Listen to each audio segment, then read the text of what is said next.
Books for ever میں خوش آمدید۔ ناول رت جس کی رائٹر ہے عشا افضل، اس کی یہ 16ویں ایپیسوڈ ہے اور میں آپ لوگوں کو بتاتے چلوں کہ اس ناول کو میں نے شروع تو کر لیا، مطلب مجھے کسی نے سجیسٹ کیا تھا کہ آپ یہ شروع کریں، مطلب آپ لوگوں میں سے ہی کسی نے، تو میں نے اسٹارٹ کر لیا، لیکن یہ کمپلیٹ ناول نہیں ہے، اس کی ایپیسوڈز آ رہی ہیں تو جیسے جیسے ساتھ آتی جائیں گی میں آپ لوگوں کو پرووائڈ کرتی جاؤں گی۔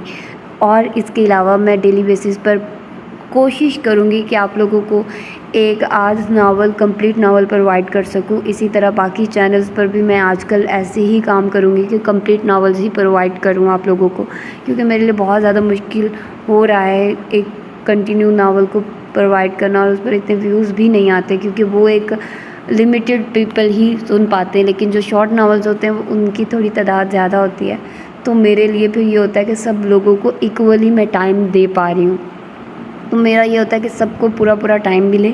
تو پھر آئیے جلدی سے سٹارٹ کرتے ہیں اس ایپیسوڈ کو بغیر کسی دیر کے۔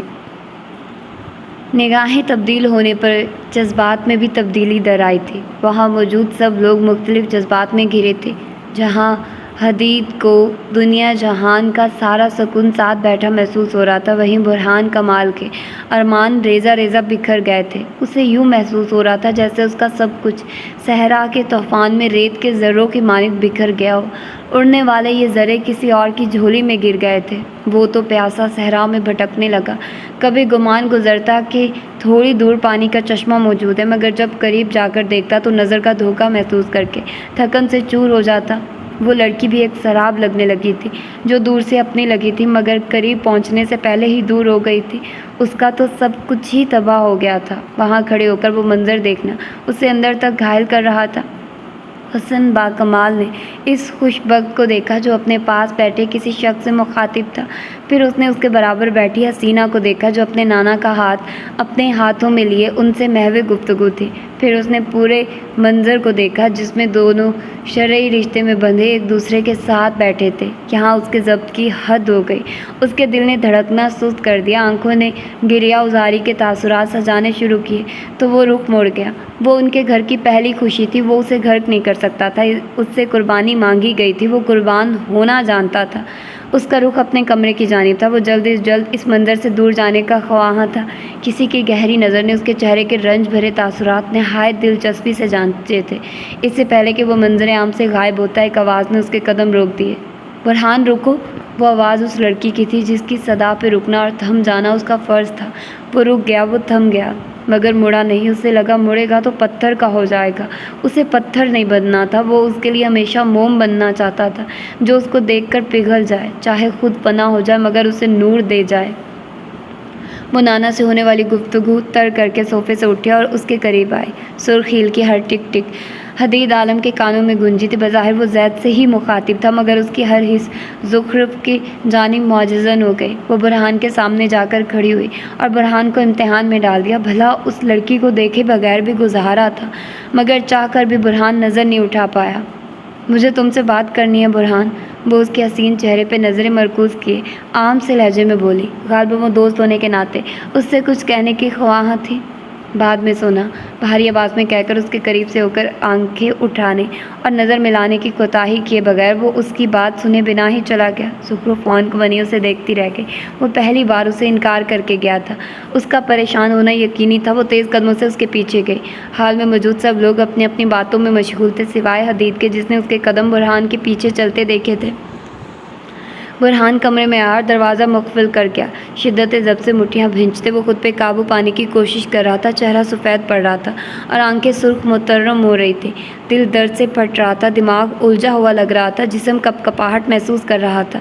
گہرے گہرے سانس بھرتے وہ خود کو متوازن رکھنے کی تگ و دو کرنے لگا۔ دروازے کی سطح سے اپنی پشت لگاتے وہ عارضی سہارا تلاش کر رہا تھا۔ عین اسی لمحے دروازہ بجایا گیا۔ ہر دستک کے ساتھ وہ لرزا تھا۔ برہان! نور نے دروازے پہ دستک دیتے اسے پکارا تو برہان کی سانس تھم گئی۔ برہان، مجھے بات کرنی ہے تم سے، وہ اپنی استحقاق بھری آواز سے اسے مزید کمزور کر رہی تھی۔ پلیز سونا، بعد میں، وہ التجایا گویا ہوا۔ بھیگے لہجے میں آتی اس آواز نے نور کو پریشان کر دیا۔ اسے کیا ہو گیا تھا؟ وہ ایسا تو نہیں تھا۔ دروازہ کھولو برہان، اب کی بار وہ حکمیاں بولی تھی، انداز تحکم جچتا تھا اس پہ۔ سونا، وہ گھگیا گیا۔ آئی سیڈ اوپن دا ڈور. غصے اور تحکم آمیز صرف ایک آواز تھی اور برہان کمال دروازہ کھول چکا تھا.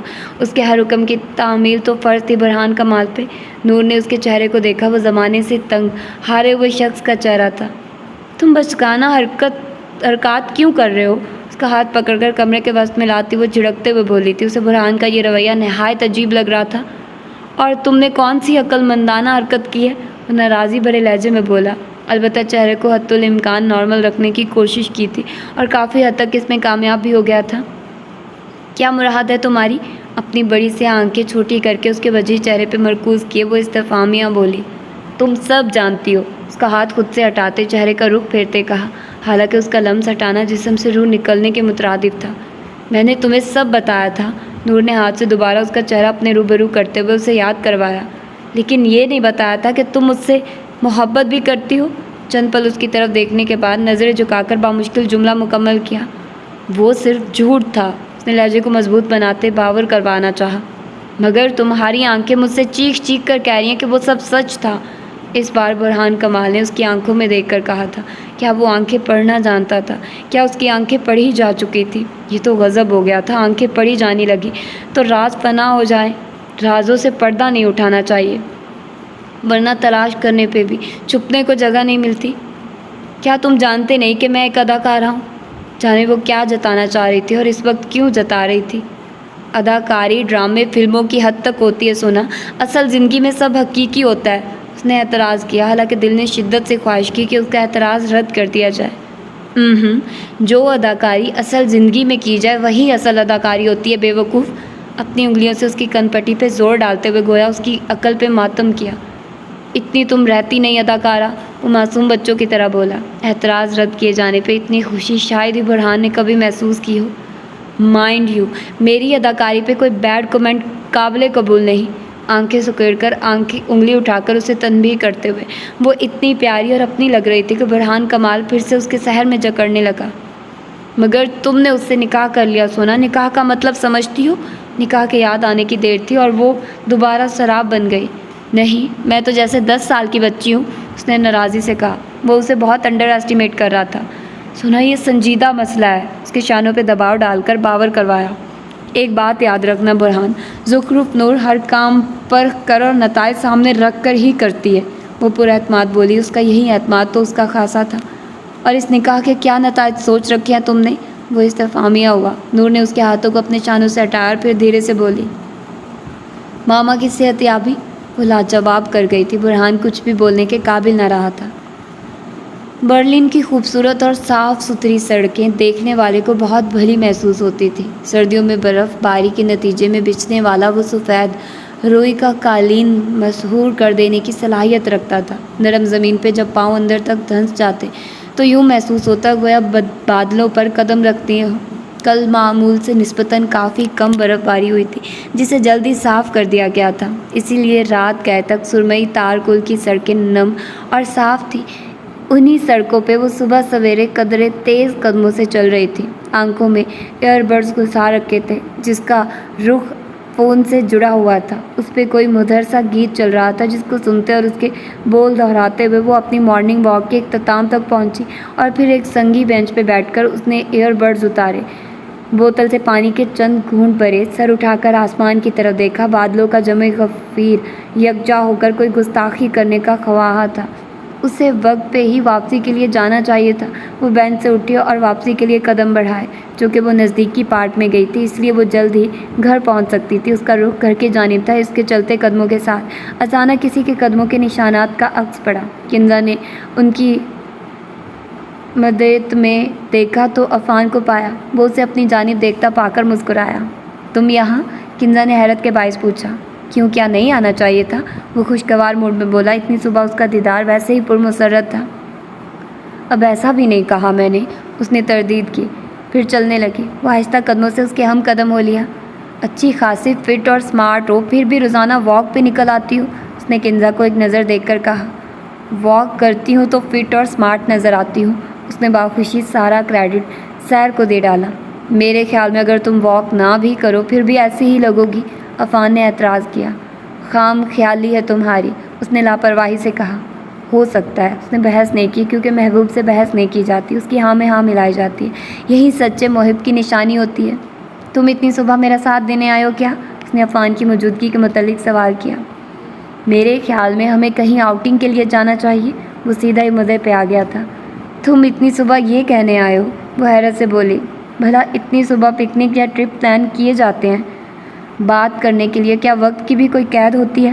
وہ استفہامیہ ہوا۔ آئیڈیا تو اچھا ہے۔ اس نے پچھلی بات کا جواب دیا تو وہ ہنس پڑا۔ پھر کل پکا؟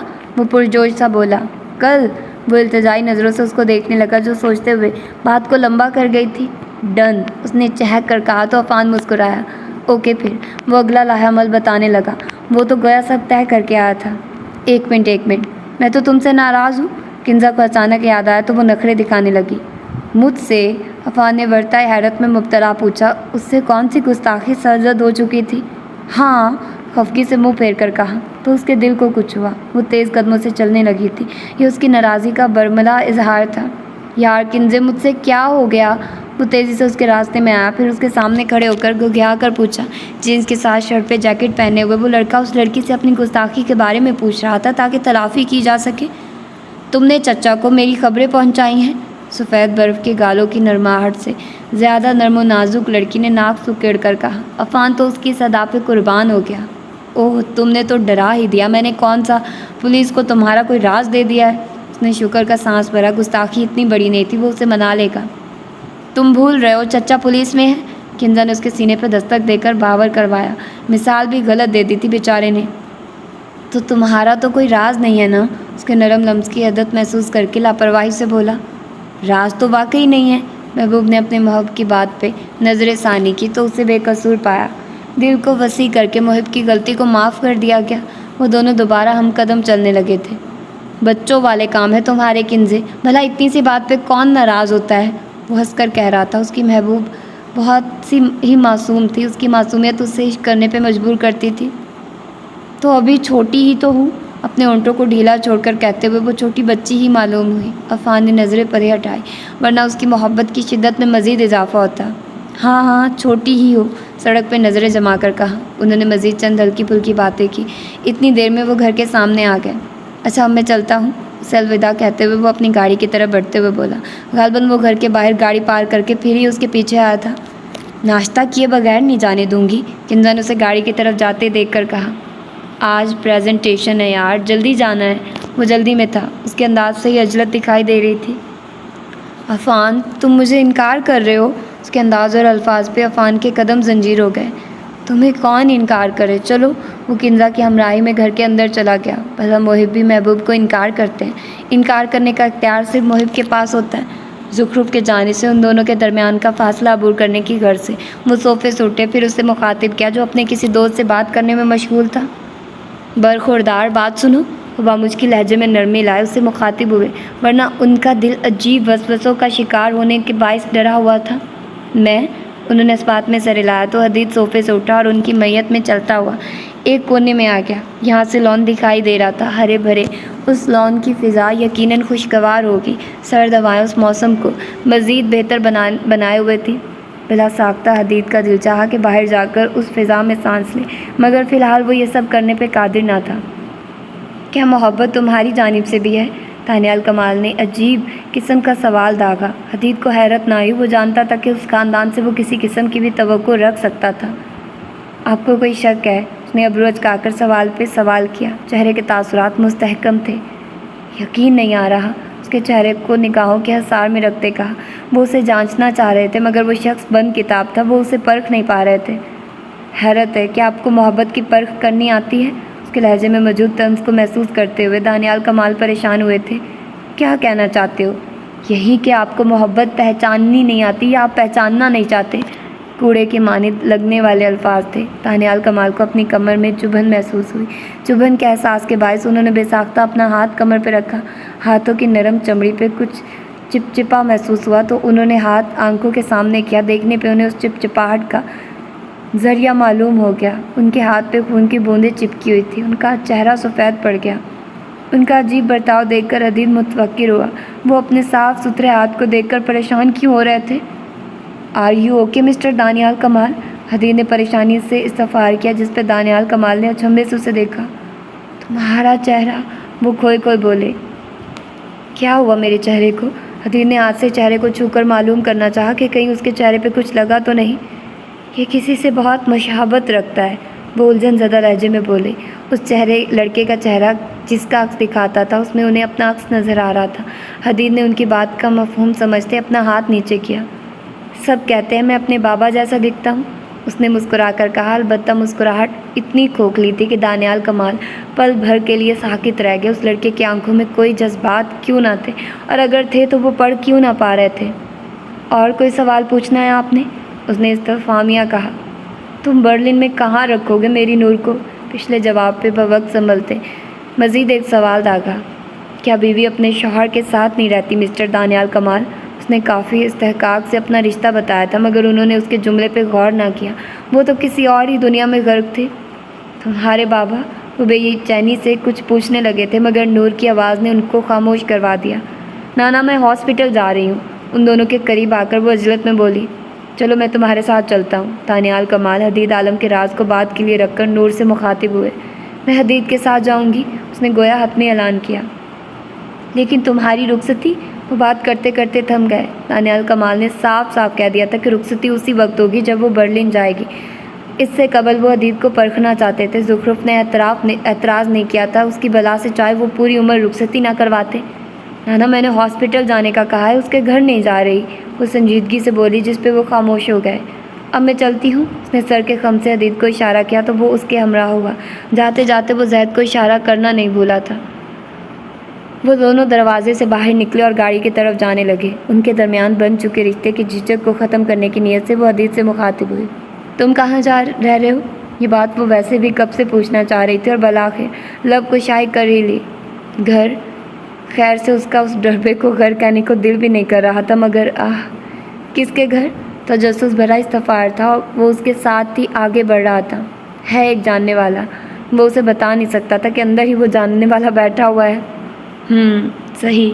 وہ چلتے ہوئے اس کی گاڑی کے دروازے تک پہنچی۔ حدید نے آگے بڑھ کر اس کی سائڈ کا دروازہ کھولا تو وہ آنکھیں سکیڑے اسے دیکھنے لگی۔ اس سب کی ضرورت نہیں ہے، وہ اسے روکنے کی عوض بولی۔ البتہ چہرہ کچھ جھکا لیا تھا، شاید جھجک عہد آ رہی تھی۔ لیکن چاہت تو ہے، اس نے بے ساختگی سے کہا تو زخرف نے فوری چہرہ اوپر اٹھایا۔ کیا مطلب؟ میں سمجھی سے پوچھا۔ مطلب یہ ہے کہ تمہارے نانا کھڑکی سے ادھر ہی دیکھ رہے ہیں، اور تمہیں یاد دہانی کروا دوں، تم اندر یہ کہہ کر آئی ہو کہ تمہیں مجھ سے محبت ہے۔ وہ نہایت شرافت سے اس کی باتیں اسی پر لوٹانے لگا۔ چہرے پہ نرم سی مسکراہٹ چھائی ہوئی تھی، اسے آنکھوں میں جذبات کی شدت تھی۔ زخرف نے چہرہ پھیر لیا۔ لیکن یہ تو نہیں کہا کہ تمہیں بھی مجھ سے محبت ہے، اس لیے آئندہ اس سب سے گریز کرنا، وہ منطقی انداز میں دلیل دینے لگی تاکہ وہ دوبارہ ایسی کوئی حرکت نہ کرے۔ تو کیا مرد بغیر محبت کے ایسے رسک لیتا ہے؟ ابرو اچکا کر پوچھا۔ نہیں بتایا گیا تھا۔ تم اس شادی کو رسک کہہ رہے ہو، وہ پھٹے ہوئے لہجے میں بولی۔ زخرف نور مشہور ٹک ٹاکر اور مستقبل کی بہترین اداکارہ سے شادی کرنے کو وہ رسک کہہ رہا تھا، حالانکہ اسے کہنا چاہیے تھا کہ اس کی تو قسمت ہی کھل گئی ہے کہ زخرف نور نے اسے نکاح کے لیے نامزد کیا۔ اسے تو خود کو دنیا کا سب سے خوش قسمت انسان تصور کرنا چاہیے تھا، مگر بھلا اس منحوس کا، وہ اس سے شادی کو وبال جان کہہ رہا تھا۔ تو کیا نہیں ہے؟ سادہ سا معصوم سا سوال پوچھا، چہرے پہ شرارت مچل رہی تھی۔ مجھے کوئی بحث نہیں کرنی، جلد از جلد ہسپتال پہنچنا ہے، وہ سرنڈر کرتے ہوئے بولی۔ اس کی طبیعت مکدر ہو رہی تھی، اپنی ٹانگوں پہ مزید کھڑا ہونا مشکل ثابت ہو رہا تھا۔ شور بیٹھو، وہ اس سے کہنے سے قبل ہی اندر سیٹ پہ بیٹھ گئی۔ وہ چلتا ہوا دوسری طرف آیا۔ اسی وقت زید اس کے قریب سے پہنچا، اور وہ پیدل تھا۔ انتہائی بے مروت ہو، یہ بھی نہیں کہ بندہ لفٹ ہی دے دے، نکاح ہوتے ہی بدل گیا، اب یہ سلوک کرو گے دوست کے ساتھ؟ وہ ڈرامائی انداز میں بات کو طول دیتا گیا۔ اوور ایکٹنگ نہ کرو، وقت پہ اپنا کام سمیٹو اور اب چلتے پھرتے نظر آؤ۔ حدید نے ہمیشہ کی طرح اس کی بات کا کوئی اثر نہ لیا۔ بے حس انسان، وہ جل کڑ کر بولا۔ حدید نے اس کے نئے طرز تخاطب پہ غور کیے بغیر گاڑی کا دروازہ کھولا۔ اس سے پہلے کہ وہ سیٹ پہ بیٹھتا، زہد بیٹھ چکا تھا۔ گاڑی کے دروازے پہ گرفت مضبوط کرتے ہوئے حدید دانت پیستا رہ گیا۔ مجھے پہچانا؟ بڑے شوق انداز میں اپنا تعارف مانگا۔ شرارت اس کے انگ انگ سے جھلک رہی تھی۔ ہاں تم وہی ہو جس نے زبردستی میرے پیسوں سے کافی پی تھی؟ زخرف نور اسے پہچان چکی تھی، اور ایسا پہچانی تھی کہ زید کو پوچھنے پہ افسوس ہوا۔ حدید کی ہنسی بے ساختہ تھی، اچھا ہوا تھا اس کے ساتھ۔ آپ نے اپنی مرضی سے مجھے آفر کی تھی بھابھی۔ وہ ناراضی دکھاتے ہوئے غلط فہمی دور کرنے لگا۔ یہ بھابھی کہاں سے بن گئی میں؟ سکھروف کو اس کے بھابھی کہنے پہ خاصی تپ چڑھی تھی جس کو اس نے بامشکل پوشیدہ رکھا۔ میری دوست کی بیوی ہو یعنی میری بھابھی؟ جواز موجود تھا، بلا زہد نائک ثبوت کے بغیر بات کر سکتا تھا۔ تم مجھے نور بلا سکتے ہو، اس نے درمیانی راستہ نکالتے حل تجویز کیا۔ یہ معاہدہ حدید اور اس کے درمیان ہوا تھا، اس لیے وہ کسی تیسرے کو اس میں ملوث نہیں کر سکتی تھی۔ اوکے نور بھابھی، اب میں چلتا ہوں۔ ٹھٹھائی سے اسے بھابھی کہتا وہ تیزی سے باہر نکلا اور پھر حدید کے کان میں سرگوشی کرتا نکل گیا۔ وہ اندر بیٹھا اور اگنیشن میں چابی گھمائی۔ اس کی باتوں کا برا مت منانا، تھوڑا بے وقوف ہے، حدید نے چہرہ اس کی طرف کرتے کہا۔ پھر نظر بیک ویو مرر پہ ٹکائی اور ریورس گیئر لگا کر گاڑی کو پیچھے کی طرف لے کر جانے لگا۔ ایک بات پوچھوں؟ خود میں سمٹتے اجازت مانگی، شاید اسے ٹھنڈ لگ رہی تھی۔ اجازت کی ضرورت نہیں ہے، پوچھ لیا کرو، وہ اتنے نرم لہجے میں بولا کہ زخرف لحظہ بھر اس کو دیکھتی رہی۔ حدید اس کی محویت پہ خوشگوار احساس کے زیر اثر آیا۔ یہ تمہارا دوست کیسے بن گیا؟ ویسے یہ سوال کافی پرسنل تھا مگر وہ پوچھے بنا نہ رہ سکی۔ کیا مطلب؟ گاڑی کو موڑتے ہوئے وہ اب سیدھا گیٹ طرف بڑھ رہا تھا۔ یہ کافی غیر سنجیدہ سا ہے اور تم… بات کرتے کرتے وہ رک گئی۔ میں… گاڑی گیٹ عبور کر کے سڑک پہ ڈال دی گئی۔ تم ضرورت سے زیادہ شاطر ہو، اس نے دانت پیس کر کہا تو حدید مسکرایا۔ خیر تم سے تو کم ہی ہوں، اس نے نہایت صفائی سے اپنا نظریہ پیش کیا۔ تم… اس نے خود کو کچھ کہنے سے بامشکل باز رکھا۔ میں… حدید نے اسے جملہ مکمل کرنے کی طرف توجہ دلائی۔ سکون سے گاڑی چلاؤ، ہاتھ جلا کر کہا۔ سکون سے ہی تو چلا رہا ہوں، اسے تو اپنا قصور ہی سمجھ میں نہیں آیا۔ خاموش رہ سکتے ہو؟ اس نے قدرے سخت لہجے میں پوچھا، یا شاید لہجہ سخت نہیں تھکن زدہ تھا۔ وہ اس سے خاموش رہنے کے لیے کہہ رہی تھی، جو بہت کم بولتا تھا مگر اس کے سامنے وہ باتونی تھا۔ اس کا لہجہ بھانپتے وہ خاموش ہو گیا۔ گرین بیلٹ کے ذریعے سڑک کو دو حصوں میں تقسیم کیا گیا تھا، دونوں جانب گاڑیاں متضاد سمت میں دوڑتی دکھائی دیتی۔ ایسی ہی ایک سڑک پہ حدید عالم کی گاڑی ہسپتال کی جانب رواں دواں تھی۔ حدید غور سے ارد گرد کے مناظر دیکھ رہا تھا۔ بڑی چھوٹی ہر طرح کے قد و قامت کی عمارتیں موجود تھیں، ان پہ اردو یا انگریزی میں نام لکھے گئے تھے۔ کچھ ناموں پہ نگاہ ڈالتے ہوئے وہ ڈرائیونگ میں مصروف تھا۔ اس کی گاڑی نے 2-3 بار جھٹکا کھایا تو اسے خاصی الجھن ہوئی۔ ویسے یہاں پہ سڑکیں کافی ٹوٹ پھوٹ کا شکار ہیں، نہیں؟ اپنا تجزیہ پیش کر کے اس سے جواب کا مطمئن ہوا مگر جواب نہ پا کر اسے دیکھا۔ وہ مسلسل انگلیوں سے اپنی کن پٹی سلا رہی تھی، چہرہ تھکن زدہ تھا۔ Are you okay Zukhruf? اس نے پریشانی اور بے چینی سے پوچھا۔ نقاہت بھری آواز میں جواب دیا، مگر مجھے ایسا نہیں لگ رہا، سر درد کر رہا ہے۔ اس کی حالت کے پیش نظر وہ یہی اندازہ لگا پایا۔ ہیٹر تیز کر دو، اس کی بات کا جواب دینے کے بجائے اس نے اپنی سنائی۔ حدید نے بغیر کسی سوال جواب کے ہیٹر تیز کر دیا۔ وہ اب اپنے بائیں ہاتھ کی انگلیوں سے اپنی پپوٹوں کو سہلا رہی تھی۔ حدید کو وہ بالکل بھی ٹھیک نہیں لگ رہی تھی۔ وہ متفکر ہوا۔ تمہیں ہاسپٹل جانے کی بجائے گھر جا کر آرام کرنا چاہیے، اس نے اپنے تہی مشورہ دیا۔ گاڑی کی رفتار قدرے کم کر دی تاکہ غلطی سے بھی کوئی جھٹکا نہ لگے۔ ماما گھر نہیں ہے، مجھے وہ گھر کاٹ کھانے کو دوڑتا ہے۔ اس کی آواز میں تکلیف کی داستان رقم تھی۔ وہ خاموش ہو گیا۔ ان کی گاڑی ہسپتال کے باہر پہنچی۔ وہ گاڑی سے باہر نکل کر تیزی سے اس کی طرف آیا اور دروازہ کھولا۔ وہ باہر نکلی تو حدید نے دروازہ بند کیا۔ سرد ہوائیں یکدم تیز رفتار اختیار کر چکی تھی۔ ایسی سرد ہوا سے نور کی بالکل نہ بنتی تھی۔ وہ کپ کپا کر رہ گئے۔ جیکٹ کی جیبوں میں ہاتھ ڈالتے اس نے اپنے ہاتھوں کو اس سرد ہوا سے بچانے کی کوشش کی۔ تم کانپ رہی ہو، کیا مسئلہ ہے؟ کچھ تو بتاؤ، حدید پریشانی کے عالم میں اس کے قریب رکتے پوچھنے لگا۔ وہ جواب نہ دے کر اسے تنگ کر رہی تھی۔ مجھے سردی سے الرجی ہے، بالآخر وہ بول پڑی۔ حدید نے اپنا ہاتھ اس کے ماتھے پہ رکھا تو وہ ساکت ہو گئی۔ تمہیں بخار ہو چکا ہے زخرف، تم خود سے اتنی لاپرواہی کیسے برت سکتی ہو؟ وہ پریشانی سے اس کے گال پہ ہاتھ رکھ کر درجہ حرارت دیکھ رہا تھا۔ تم مجھے ڈانٹ نہیں سکتے، اس نے کمزور سا عذر تلاشا، ورنہ اس کا بدلتا رویہ اسے بہت ساری الجھنوں میں غرق کر رہا تھا۔ اگر تم اتنی لاپرواہی کا ثبوت نہ دیا کرو تو سوچوں گا۔ اس کے سنہری بالوں کو جوڑے سے آزاد کیا تو وہ اس کے چہرے کے گرد پھیل گئے۔ وہ اس اچانک افتاد پہ بھونکچا رہ گئی۔ اس سے تمہارے کانوں کو ہوا نہیں لگے گی، اور ہاں ادھر ہی رکنا، ہلنا مت۔ اسے یہیں ساکت رہنے کا کہہ کر وہ گاڑی کی طرف آیا اور پچھلی سیٹ پہ رکھا اپنا مفلر اٹھایا، پھر اس کے قریب آیا اور مفلر کو دونوں ہاتھوں سے تھامے اس کی گردن کے گرد اچھے سے لپیٹنے لگا۔ زخرف سانس روک کے اسے دیکھتی رہی۔ پل بھر میں اسے بھول گیا کہ وہ بخار میں مبتلا تھی۔ اسے اپنے ارد گرد کی ہر شے ساکت ہوتی محسوس ہوئی، بس اس کا بے چین چہرہ اور حرکت کرتے ہاتھ سے جن کو وہ ہلتا محسوس کر پا رہی تھی۔ سنجیدہ اور پریشان کن تاثرات سے سجا یہ چہرہ اسے ورتا حیرت میں مبتلا کرنے لگا تھا۔ اسے کم از کم حدید سے اس عمل کی توقع نہیں تھی، مگر وہ بھول گئی کہ برلن میں بھی اسے ٹھنڈ سے بچانے کے لیے حدید نے اسے اپنی جیکٹ اتار کر دی تھی۔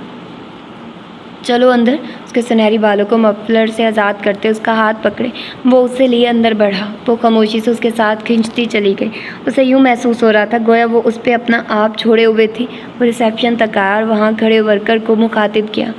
میری بیوی کو بخار ہو چکا ہے، مطلوبہ ڈاکٹر کہاں ملے گا؟ ہنوز اس کے ہاتھ کو تھامے وہ اسے پریشان کر رہا تھا۔ اس نے اسے میری بیوی کہا تھا۔ وہ کیا جتانا چاہتا تھا؟ مجھے ماما کے پاس جانا ہے، میں ٹھیک ہوں۔ اپنا ہاتھ چھڑاتے ہوئے وہ مڑنے لگی کہ حدید نے واپس اس کا ہاتھ پکڑ لیا۔ ضد نہیں کرو زخرف، تمہیں تیز بخار ہے، وہ سلجھے لہجے میں بولا۔ میں ٹھیک ہوں حدید، اور میرا ہاتھ چھوڑو۔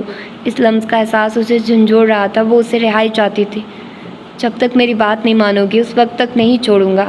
وہ بھی اپنی بات پہ ڈٹ گیا۔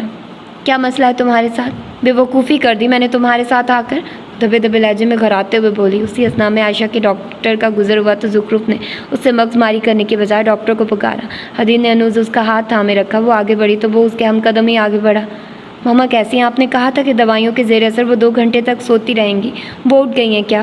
اپنی آنکھوں کا بامشکل پورا کھولتے دکھتے جسم اور بیٹھے گلے کے ساتھ پوچھا۔ ابھی میں وہیں سے آ رہا ہوں، وہ ہنوز غنودگی میں ہے، کوشش کریں انہیں ڈسٹرب مت کیجیے گا۔ ڈاکٹر نے جو دیکھا وہ بتا دیا۔ بہتر ڈاکٹر، بہت شکریہ۔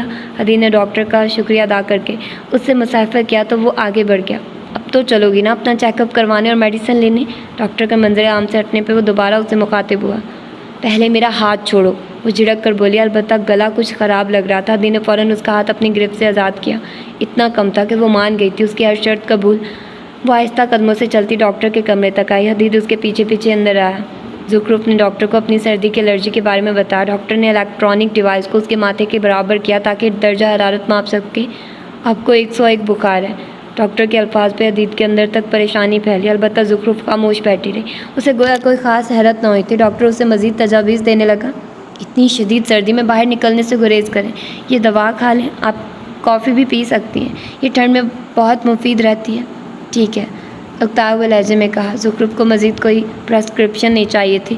وہ جانے کے لیے کرسی سے اٹھ گئی۔ میری بیوی کافی نہیں پیتی، اس کے علاوہ کیا دیا جا سکتا ہے؟ حدید کے الفاظ نے اسے بے چین کر دیا۔ وہ اس کی ہر بات کو حفظ کیوں کر لیتا تھا؟ کیا وہ بہت زیادہ ذہین تھا یا اس کے معاملے میں ہر خبر رکھنے والا تھا؟ وہ اندازہ نہ کر پائی۔ اوہ آئی سی، کیبا بھی مناسب رہے گا، ڈاکٹر نے متبادل بتا دیا۔ زخرف متبادل سنے بغیر کمرے سے باہر نکل گئی۔ شکریہ ڈاکٹر، ڈاکٹر کا شکریہ ادا کر کے وہ اس کے پیچھے ہو لیا۔ تو یہ تھی آج کی ایپیسوڈ، یقیناً آپ لوگوں کو پسند آئی ہوگی۔ تو پھر ملتے ہیں اس کی اگلی ایپیسوڈ میں۔ اپنا ڈھیر سارا خیال رکھیے گا۔ اللہ حافظ۔